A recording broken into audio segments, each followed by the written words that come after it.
Негизи эле арабпы, түркпү, пакистандык бизге үлгү эмес тууганым. Бизге пайгамбарыбыз үлгү. Аллах Тааланын өзү китеби үлгү бизге. Эмне үчүн кыргыздар көрүнгөн элчи бериш керек? Тоюп бүтпөдүңөр орустарды эртип жетимиш жыл. Жок дегенде азыр эркин болойлучу. А динибизде арабты карагыла, арабтыкы туура, пакистанды кара, пакистандык туура деген маселе жок. Ошол ислам дининде Куран эми Аллахтын сөзү, Курандан кийинки биринчи китеп биздин бухаралык тууганыбыздын китеби.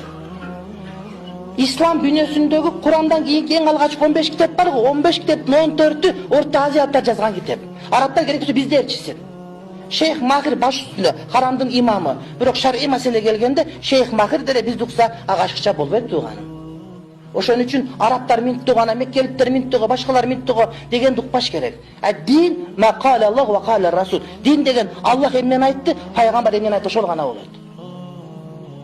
Эгерде мен ушуну араб дүйнөгө барбасам айтпайт элем, мен ошол жерде 10 жыл окугам. Арабтардын өздөрүнө саак бергем, дагы бир мактана турган болсом, кыргыздарга жараша берип мактанган.